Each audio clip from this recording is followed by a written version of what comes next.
Hello! So, kumusta na kayo? So, ngayon, ang susunod natin, ito yung Pabigas Sunday. So, ang susunod na Pabigas Sunday natin ay kailan ba? December 7 ba? Ayun, so, I'm not sure yung date. So, gagawin natin ngayon kakaiba. Ngayong Pabigas Sunday.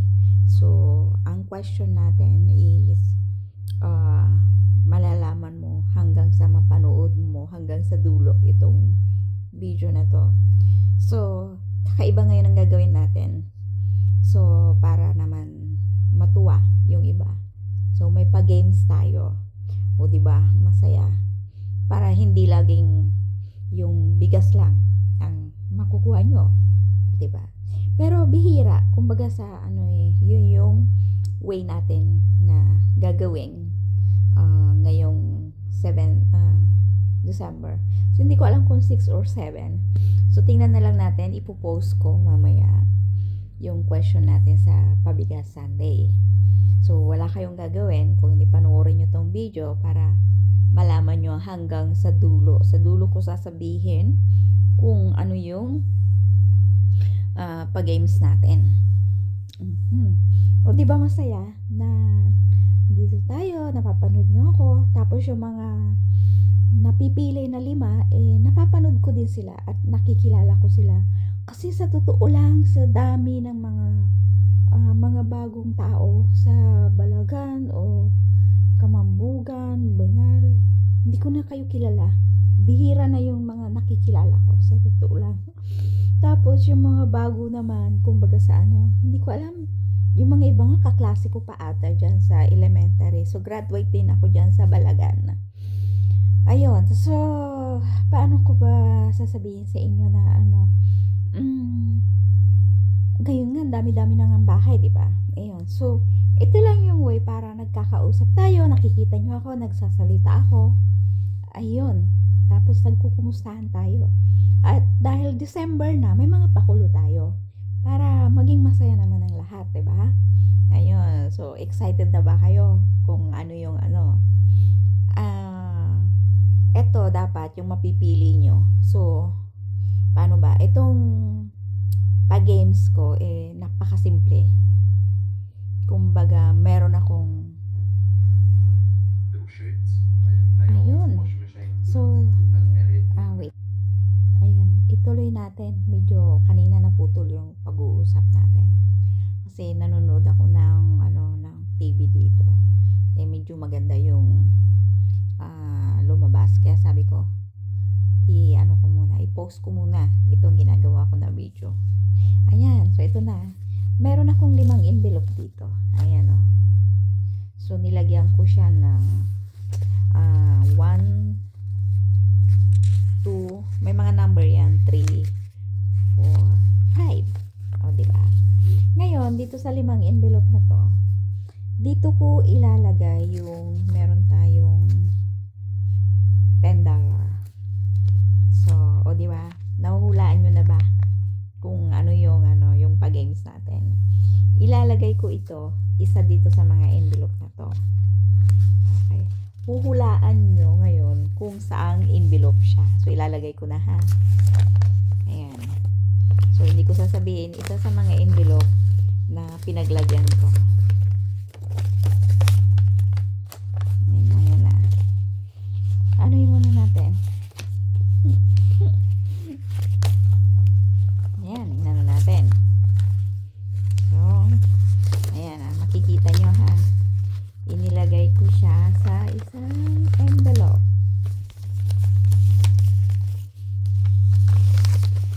Ayun o, nakalagay na siya.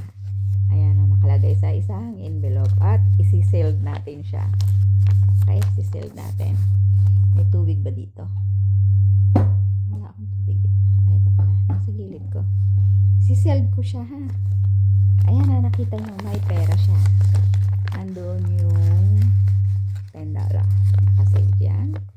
I-sell natin para makita nyo na siya ay na. May tubig ako dito. Nakahanda tayo. So, isi-seal natin siya. So, nakita nyo naka-seal na. Ayan. So, naka-seal na siya. Okay. So,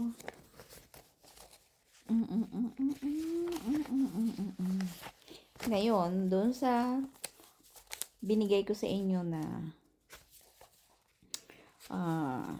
i-arrange muna natin. Pakita ko sa inyo. Ito ngayon na yung envelope. 1, 2, 3, 4, 5. Sa tingin nyo, alin sa 5 envelope na yan nakalagay yung $10? So, doon sa 5, kung kayong 5 na napili, inahulaan nyo ng tama. Aside from doon sa bigas, papadalhan ko kayo ng $10. So, magiging 2 yung mapipili. I mean, yung makukuha nyong premyo. So, may bigas na kayo, meron pang cash money pag nahulaan nyo. So, paano ba ang criteria natin? Paano nyo nga ba gagawin? So, ang mangyayari, halimbawa, sasabihin nyo lang na ito ang katanungan ko lang. Bakit ang napili mo, halimbawa napili mo number 1. Napili ko ang number 1 kamo dahil ayun, sabihin mo, ano sa tingin mo, bakit number 1 ang napili mo? Tapos, magbigay ka ng wish. Ano ang wish mo ngayong Pasko? Kasi malay mo, di ba? Matupad ko yung wish mo. Ayan. Ngayon, kung number 2 naman napili mo, ganun din. Sabihin mo lang, napili ko po ay number 2. Kasi sa tingin ko nandun po yung cash money. At ang wish ko ngayong Pasko ay ganito. Ayun.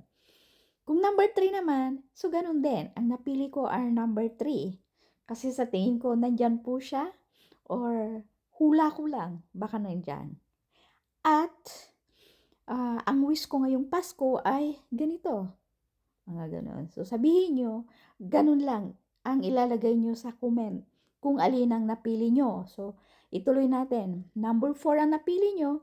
So, ganun din. Bakit? Yun ang napili mo at ano yung wish mo at bakit yun ang ni-wish mo. So, at the same time, kung number 5, so ganun din. Napili ko ang number 5 kasi yun ang lucky number ko.